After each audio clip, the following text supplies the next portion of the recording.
இந்தியாவிலே ஃபர்ஸ்ட் டைமா 7000 mAh அப்படிங்கிற ஒரு மாசிவான பேட்டரி கெபாசிட்டி கொடுத்து லான்ச் பண்ண சாம்சங் கேலக்ஸி M51 ஓட அன்பாக்சிங் அண்ட் ரிவ்யூ தான் இந்த வீடியோல பார்க்க போறோம். இந்த மொபைல்ல என்ன நல்லா இருக்கு, நல்லா இல்ல, யார் வாங்கினா இந்த மொபைல் பெஸ்டா இருக்கும் அப்படிங்கிற எல்லாத்தையுமே இந்த வீடியோல டீடைல்டா பார்க்க போறோம். அதனால வீடியோ முழுசா பார்த்ததுக்கு அப்புறம் வீடியோ பிடிச்சிருந்தது அப்படினா மறக்காம லைக் பண்ணிக்கோங்க, சப்ஸ்கிரைப் பண்ணிக்கோங்க, பக்கத்துல இருக்க பெல் ஐகானை கிளிக் பண்ணி ஆல் அப்படினு கொடுத்துக்கோங்க. ஏற்கனவே சாம்சங் லான்ச் பண்ண M31s ல ஒரு சில சேஞ்சஸ் பண்ணி தான் இந்த சாம்சங் கேலக்ஸி M51 லான்ச் பண்ணிருக்காங்க. இந்த M51 க்கும் M31s க்கும் ஒரு டீடைல்டான கம்பேரிசன் வீடியோ வேணுமா அப்படினா மறக்காம கீழ கமெண்ட் பண்ணுங்க. நிறைய கமெண்ட் வந்தது அப்படினா அதுக்குன்னு ஒரு டெடிகேட்டட் வீடியோ போட முயற்சி பண்றேன். இப்போ சாம்சங் கேலக்ஸி M51 பத்தி டீடைல்டா பார்ப்போம். முதல்ல அன்பாக்சிங் பார்த்துட்டு வந்துருவோம். இதுதான் சாம்சங் மொபைலோட பாக்ஸ். எப்பவும் போல தான் இருக்குது. பாக்ஸ்ல பெரிய சேஞ்சஸ் பார்க்க முடியல. மேல சாம்சங் அப்படினு கொடுத்திருக்காங்க, கீழ M51 அப்படினு கொடுத்திருக்காங்க. சைடுல பார்த்தா அப்படினா பாக்ஸ்க்குள்ள என்னலாம் இருக்கு அப்படிங்கிற டீடைல்ஸ் கொடுத்திருக்காங்க. வேற எந்த டீடைல்ஸ்மே இந்த பாக்ஸ்ல பார்க்க முடியல. இப்போ பாக்ஸை ஓபன் பண்ணுவோம். பாக்ஸ் ஓபன் பண்ண அப்படினா பார்த்த உடனே மொபைல் தான் ஃபர்ஸ்ட் இருக்குது. இந்த ஓபன் பண்ண பாக்ஸ்க்குள்ள பார்த்தா அப்படினா அதுல ஒரு ஒயிட் கலர் பாக்ஸ் கொடுத்திருக்காங்க. அந்த ஒயிட் கலர் பாக்ஸ்க்குள்ள ரியர்ல சிம் எஜெக்டர் டூல் கொடுத்திருக்காங்க. உள்ள வந்து ரீடிங் மெட்டீரியல்ஸ், யூசர் மேனுவல் இதெல்லாமே கொடுத்திருக்காங்க. முக்கியமா அதுல டிபியூ கேஸ் கொடுக்கல. சோ இத அப்படியே வச்சிருவோம். அதுக்கு அப்புறம் மொபைல் எடுத்து கவரை ஓபன் பண்ணுவோம். கவரை ஓபன் பண்ணோம் அப்படினா ஃபர்ஸ்ட் இம்ப்ரஷனே ரொம்ப சூப்பரா இருக்கு அப்படின்னு சொல்லலாம். நம்ம கிட்ட Black கலர் கொடுத்திருக்காங்க. சோ Black கலர் நம்மள ரொம்பவே அட்ராக்ட் பண்ணுது அப்படின்னு சொல்லலாம். ரொம்ப சூப்பரா இருக்குது. இத ஆன் பண்ணி அப்படியே வச்சிருவோம். அப்புறமா மொபைல்ல டீடைல்டா பார்ப்போம். இதுக்கு அப்புறம் பாக்ஸ்க்குள்ள பார்த்தோம் அப்படினா ஒரு 25 வாட் அடாப்டர் கொடுத்திருக்காங்க. அதுவும் Black கலர்ல கொடுத்திருக்காங்க, ஒயிட் கலர்ல கொடுக்கல. அதுக்கு அப்புறம் ஒரு டைப் சி கேபிள் கொடுத்திருக்காங்க. சாம்சங் பண்ற ஒரு பெஸ்டான விஷயம் என்னன்னா ரெண்டு எண்ட்லயுமே டைப் சி கொடுத்திருக்காங்க. இதுல ரிவர்ஸ் சார்ஜிங் சப்போர்ட் இருக்கிறதுனால வேற எந்த டைப் சி டிவைஸையுமே இந்த கேபிள் மூலமாவே ஈஸியா சார்ஜ் பண்ணிக்க முடியும். சோ அதுக்குன்னு ஒரு தனி கேபிள் வாங்குற அவசியம் கிடையாது. நிறைய மொபைல்ல வந்து ரிவர்ஸ் சார்ஜிங் சப்போர்ட் அப்படின்னு கொடுக்குறாங்க. ஆனா இந்த மாதிரி ஒரு கேபிள் கொடுக்கிறது இல்ல. பட் சாம்சங் வந்து அதை சூப்பரா பண்றாங்க அப்படின்னு சொல்லலாம். சோ இவ்வளவுதான் பாக்ஸ்க்குள்ள இருக்குது. பாக்ஸ்க்குள்ள வேற எதுவுமே இல்ல. இப்போ மொபைலை பத்தி டீடைல்டா பார்ப்போம். முதல்ல பிசிக்கல் ஓவர்வியூ பார்த்துட்டு வந்துருவோம். என்னென்ன கொடுத்திருக்காங்க அப்படின்னா டாப்ல செகண்டரி நாய்ஸ் கேன்சலேஷன் மைக் கொடுத்திருக்காங்க. வேற எதுவுமே இல்ல. அப்படியே ரைட் சைடுல வந்தோம் அப்படின்னா வால்யூம் அப் டவுன் பட்டன் கொடுத்திருக்காங்க. பவர் பட்டனோட ஃபிங்கர் பிரிண்ட் சென்சார் கொடுத்திருக்காங்க. பாட்டம்ல வந்தோம்னா speaker, mike, type C, 3.5mm jack இதெல்லாமே இருக்குது. லெஃப்ட் சைடுல சிம் ஸ்லாட் கொடுத்திருக்காங்க. அதை ஓபன் பண்ணி பார்ப்போம். இங்க ட்ரிபிள் ஸ்லாட் கொடுத்திருக்காங்க. ரொம்ப ஒரு சூப்பரான விஷயம் அப்படின்னு சொல்லலாம். So dual sim with dedicated SD card slot use பண்ணிக்கலாம். 512 GB வரைக்கும் SD கார்டோட சப்போர்ட் இருக்குது. அடுத்து டிசைன் அண்ட் டிஸ்ப்ளே. ஃப்ரண்ட்ல 6.7 inch full HD plus super AMOLED plus display கொடுத்திருக்காங்க. சோ AMOLEDல இருந்து AMOLED பிளஸ் அப்படிங்கிற ஒரு சூப்பரான டிஸ்ப்ளே கொடுத்திருக்காங்க. இது எதுக்கு அப்படின்னா 7000 mAh அப்படிங்கிற ஒரு மாசிவான பேட்டரி கெபாசிட்டி கொடுக்கறதுனால weight வந்து ரொம்ப இன்க்ரீஸ் ஆகுது. அந்த weight வந்து இன்னும் ரெடியூஸ் பண்றதுக்காக சூப்பர் AMOLED பிளஸ் அப்படிங்கிறது ரொம்ப தின்னர், லைட்டர் அப்படிங்கிற மாதிரி தான் சாம்சங் சொல்றாங்க.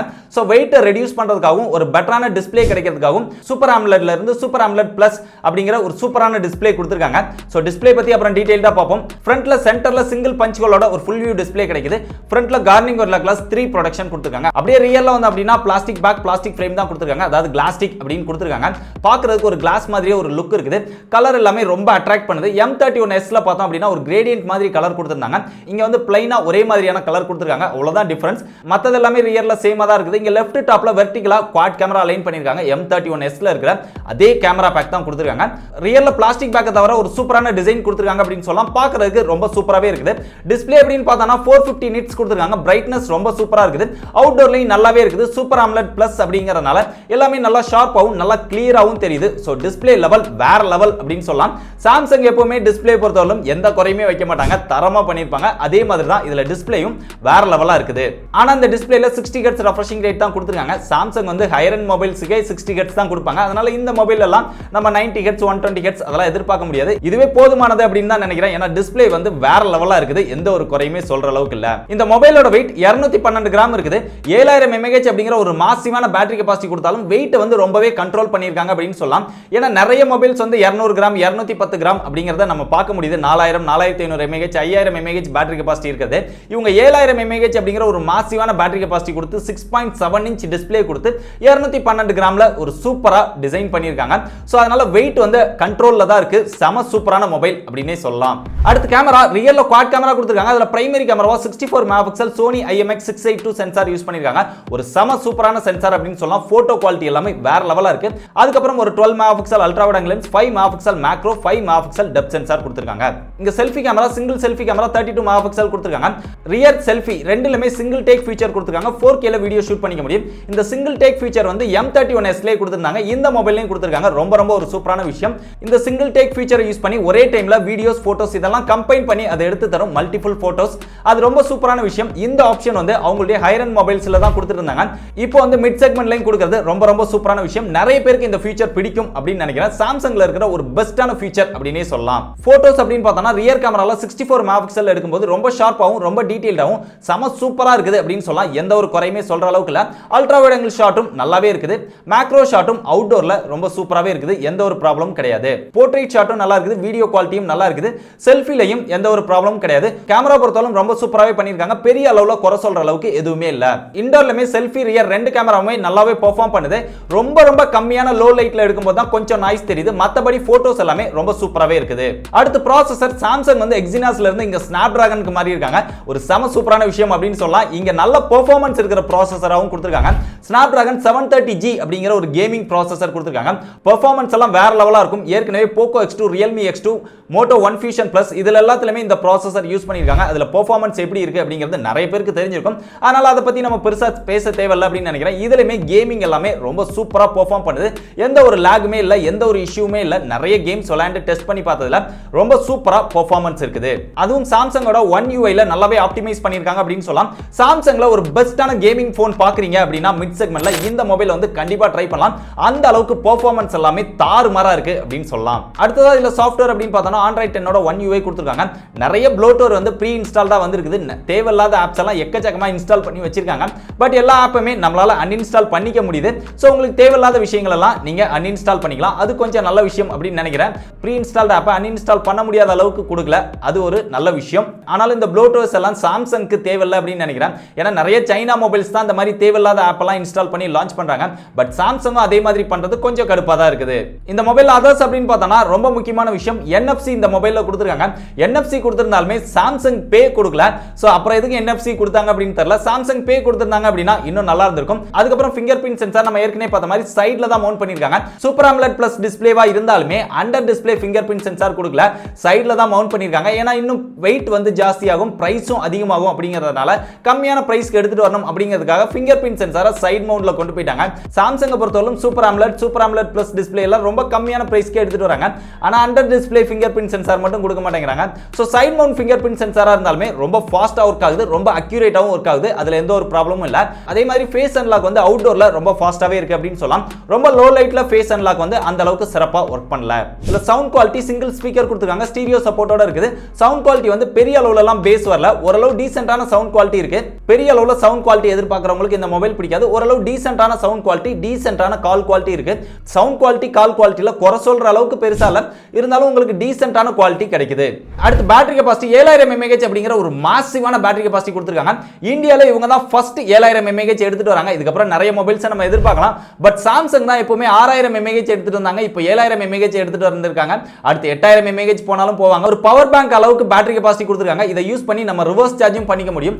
அதுக்கு தகுந்த மாதிரி ரெண்டு எண்ட்லயுமே டைப் சி கேபிள் கொடுத்திருக்காங்க. இதுவும் ரொம்ப சூப்பரான விஷயம். இந்த மாதிரி நிறைய சூப்பரான ஃபீச்சர்ஸ் பண்ணியிருக்காங்க. இந்த 7000 mAh க்கு 25 வாட் ஃபாஸ்ட் சார்ஜிங் சப்போர்ட் கொடுத்திருக்காங்க. இன்னும் கொஞ்சம் அதிகமாக கொடுத்திருந்திருக்கலாம். 30 அப்படின்னு கொடுத்திருந்தாங்கன்னா இன்னும் கொஞ்சம் ஃபாஸ்டா 1.5 மணி நேரத்துல சார்ஜ் பண்ணிட முடியும். 7000 mAh பேட்டரி கெபாசிட்டி கொடுத்திருக்கனால சார்ஜ் வந்து அவ்வளவு சீக்கிரத்துல குறையவே இல்ல. 2 நாளைக்கு யூஸ் பண்ணா கூட சார்ஜ் குறைஞ்ச மாதிரியே தெரியல. நீங்க ஒரு நார்மல் யூசரா இருக்கீங்க அப்படின்னா உங்களுக்கு 3 நாளைக்கு தாராளமா சார்ஜ் வரும். நீங்க நல்லா ஹெவியா கேம்ஸ் விளையாண்டா கூட 1.5 நாளைக்கு உங்களுக்கு சார்ஜ் குறையவே குறையாது. சோ அந்த அளவுக்கு சார்ஜ் இருக்கிற ஒரு செம போன். கண்டினியூஸா கேம் விளையாண்டுட்டே இருக்கணும், சார்ஜ் பத்தி கவலைப்படாம விளையாடணும் அப்படின்னு நினைக்கிறவங்களுக்கு இந்த மொபைல் வந்து ஒரு பெஸ்டான சாய்ஸா இருக்கும் அப்படின்னு நினைக்கிறேன். இந்த 7000 mAh 0 ல இருந்து 100% 25 வாட் சார்ஜரை யூஸ் பண்ணி நம்ம சார்ஜ் பண்ணோம் அப்படின்னா 115 நிமிஷம் ஆகும் அப்படின்னு சாம்சங் வந்து அபிஷியலா சொல்லியிருக்காங்க. கிட்டத்தட்ட 2 மணி நேரம் டைம் ஆகும். நான் ஃபுல்லா சார்ஜ் போட்டு செக் பண்ணல. ஒருவேளை செக் பண்ணி எவ்வளவு டைம் ஆகுது அப்படிங்கறத சொல்லணுமா அப்படின்னா மறக்காம கீழே கமெண்ட் பண்ணுங்க. நிறைய கமெண்ட்ஸ் வந்தது அப்படின்னா அதை டெஸ்ட் பண்ணி நம்மளுடைய டெலிகிராம் குரூப்ல அப்டேட் பண்றேன். தேவைப்படுறவங்க ஃபாலோ பண்ணி வச்சுக்கோங்க. 7000 mAh அப்படிங்கிற ஒரு மாசிவான பேட்டரி கெபாசிட்டி கொடுத்ததாலும் மொபைலோட வெயிட் வந்து நல்லா கண்ட்ரோல் பண்ணிருக்காங்க. அதுக்கப்புறம் இந்த மொபைல்ல 25 வாட் சார்ஜரை யூஸ் பண்ணி ரொம்ப நேரம் சார்ஜ் பண்ணாலுமே மொபைல்ல வந்து எந்த ஒரு ஹீட்டிங் இஷ்யூவும் இல்ல. சோ கேமிங் விளையாடும் போது பெரிய அளவுல ஹீட்டிங் இஷ்யூ இல்ல. ஃபைனலா இதோட பிரைஸ் அப்படின்னு பார்த்தா இதுல ரெண்டு வேரியன்ட் லான்ச் பண்ணிருக்காங்க. 6GB RAM 128GB internal storage இருக்குது. 25000 ரூபாய் பிரைஸ்க்கு சேல் பண்றாங்க.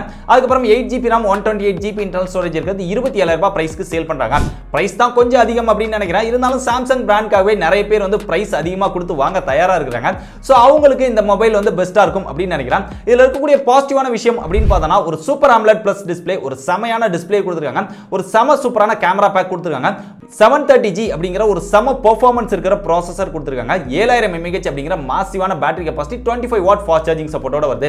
இதுல இருக்கக்கூடிய நெகட்டிவ்ஸ் அப்படின்னு பார்த்தா பாக்ஸ்க்குள்ள TPU கேஸ் கொடுக்கல, அது கொடுத்திருந்தாங்க அப்படின்னா நல்லா இருந்திருக்கும். முக்கியமா இதுல NFC இருக்குது, ஆனா சாம்சங் பே இல்ல. மொபைல் வந்து ரியல்ல கிளாஸ்டிக் தான் கொடுத்திருக்காங்க. சைனீஸ் பிராண்ட்ஸ் எல்லாமே 20000 ரூபாய்க்குள்ளேயே கிளாஸ் பேக் கொடுக்குறாங்க, கார்னிங் ஒரு கிளாஸ் 5 ப்ரொடெக்ஷன் ரியர்லையும் கொடுக்குறாங்க. ஆனா இவங்க 25000 ரூபாய்க்கு லான்ச் பண்ணிட்டு ரியர்ல வந்து கிளாஸ்டிக் கொடுக்கறத ஏத்துக்க முடியல. பாக்குறதுக்கு கிளாஸ் மாதிரியே லுக் இருந்தாலும் கிளாஸ்டிக் தான் கொடுத்திருக்காங்க. இத வந்து நான் ஒரு பெரிய நெகட்டிவா நினைக்கிறேன். பில் குவாலிட்டி வந்து இன்னும் கொஞ்சம் பெட்டரா இருந்திருக்கணும். அடுத்து ஃபேஸ் அன்லாக் லோ லைட்ல பெருசா பெர்ஃபார்ம் பண்ணல. இப்போ இந்த மொபைலை யார் வாங்கினா பெஸ்டா இருக்கும் அப்படின்னு நினைக்கிறீங்கன்னா, எனக்கு வந்து சைனீஸ் பிராண்டே தேவையில்ல, ஒரு சாம்சங் பிராண்ட்ல ஒரு செம சூப்பரான கேமிங் மொபைல், அதுவும் சார்ஜ் வந்து குறையவே கூடாது, 2 நாளுக்கு நல்லா நிக்கணும் அப்படின்னு நினைக்கிறவங்க இந்த மொபைல் வந்து கண்டிப்பா ட்ரை பண்ணலாம். உங்களுக்கு வந்து பெஸ்டான சாய்ஸா இருக்கும். இல்ல சாம்சங்ல ஒரு பெஸ்டான கேமிங் மொபைல் வேணும் அப்படின்னு நினைக்கிறவங்களும் இந்த மொபைலை ட்ரை பண்ணலாம். பிரைஸ் கொஞ்சம் அதிகம் அப்படின்னு நினைச்சீங்கன்னா, உங்களுக்கு பெர்ஃபார்மன்ஸ் தேவையில்ல அப்படின்னா M31S நீங்க ட்ரை பண்ணலாம். சோ இதே கேமரா பேக் கிட்டத்தட்ட இதே மாதிரி எல்லா ஸ்பெசிஃபிகேஷனுமே இருக்குது. சோ பெர்ஃபார்மன்ஸ் மட்டும் கொஞ்சம் கம்மியா இருக்கும். அது போக 6000 mAh அப்படிங்கிற பேட்டரி கெபாசிட்டி கிடைக்கும். அந்த மொபைல் வந்து 20000 ரூபாய் பிரைஸ் செக்மென்ட்க்கு அவைலபிளா இருக்கு. நான் கேமர்ஸ் வந்து அந்த மொபைலை நீங்க ட்ரை பண்ணலாம். சோ இந்த சாம்சங் கேலக்ஸி M51 பத்தி நீங்க என்ன நினைக்கிறீங்க அப்படிங்கறதை மறக்காம கீழ கமெண்ட் பண்ணுங்க. இந்த M51 வந்து வொர்த்னு நினைக்கிறீங்களா, இல்ல பிரைஸ் அதிகம் அப்படின்னு நினைக்கிறீங்களா? உங்களுடைய ஒபினியன் என்ன அப்படிங்கறதை மறக்காம கீழ கமெண்ட் பண்ணுங்க. இந்த மாதிரி நிறைய லேட்டஸ்டான கேட்ஜெட்ஸ் அப்புறம் மொபைல் அப்டேட்ஸ் பத்தி உடனே தெரிஞ்சுக்கணும் அப்படின்னா டெக் படிஸை எல்லா சோஷியல் மீடியாலையும் ஃபாலோ பண்ணிக்கோங்க. டிஸ்கிரிப்ஷன்ல எல்லா சோஷியல் மீடியாவோட லிங்க்கும் கொடுத்திருக்கேன். இன்னும் லேட்டஸ்ட் அப்டேட்டா ஃபாஸ்டா தெரிஞ்சுக்கணும் அப்படின்னா நம்முடைய டெலிகிராம் குரூப்ல ஜாயின் பண்ணிக்கோங்க. இதே மாதிரி இன்னொரு யூஸ்ஃபுல்லான வீடியோல சந்திக்கிறேன். பாய்.